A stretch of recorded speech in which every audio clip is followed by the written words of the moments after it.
This is a story about Spencer. With his sleek ship and silver paint, Spencer thinks that he is a very splendid engine indeed.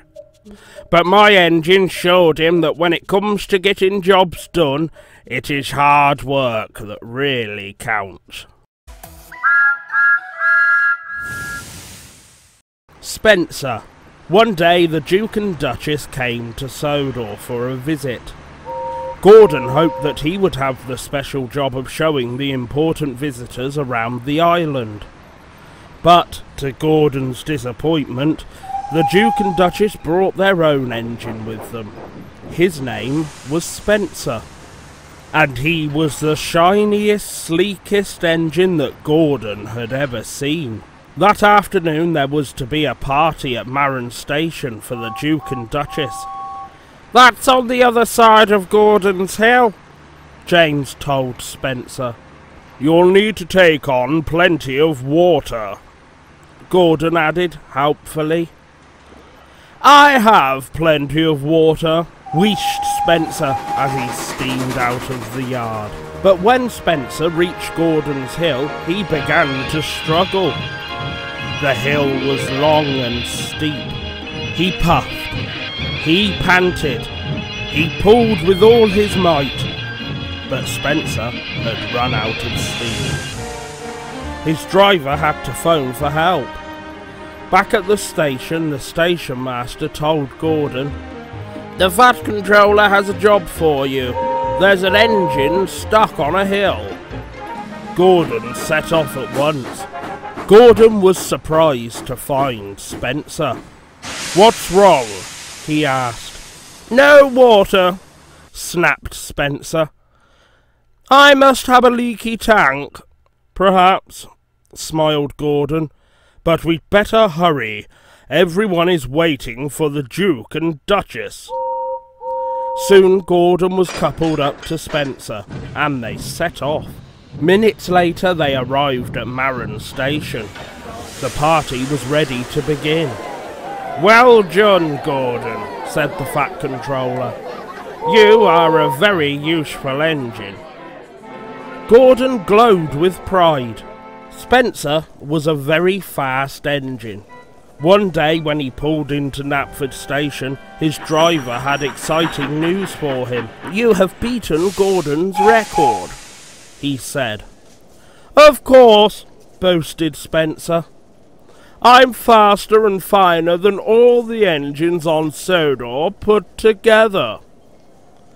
The Fat Controller's engines were very cross. Spencer was taking the Duke and Duchess to their summer house. The Fat Controller came to tell his engines that one of them was needed to carry the furniture.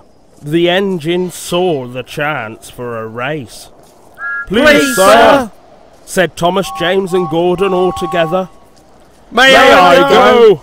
But the Fat Controller told Edward to go instead.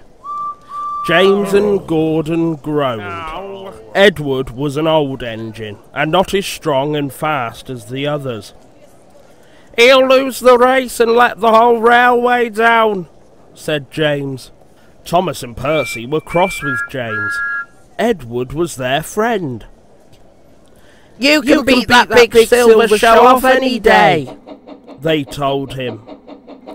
Slowly and steadily, Edward set off. "Will do my best, will do my best," he puffed. But Spencer quickly passed Edward. "I've won already," he boasted, and with a whoosh, he was gone. Edward came to the bottom of a steep hill. The furniture was heavy, and he felt tired. But Donald and Douglas were waiting at the junction. They had heard about the race. "Hurrah for Edward!" cried Donald. "He's a first-rate engine," added Douglas. This made Edward feel much better. He huffed and puffed, and soon he had climbed to the top of the hill. He raced down the other side to catch up with Spencer. Spencer happily steamed along. Up ahead was the siding leading to the summer house, but the Duke wanted to take some photographs of the countryside. Spencer stopped, and the Duke set up his camera. Spencer closed his eyes. "Nothing to worry about," he said lazily. Before long, Spencer was fast asleep. When the Duke had finished taking photographs, Spencer's driver rang the bell. "Time to go," he said. Nothing happened. Spencer was dreaming of winning the race. He didn't hear the bell, and he didn't hear Edward puffing past him. Spencer's driver rang the bell again, and again. Finally, Spencer opened his eyes. He couldn't believe what he saw.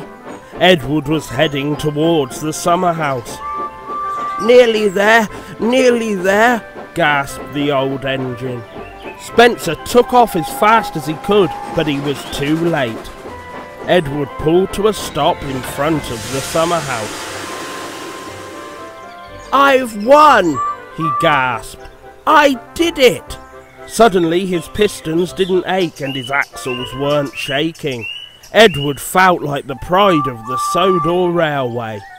And he was right.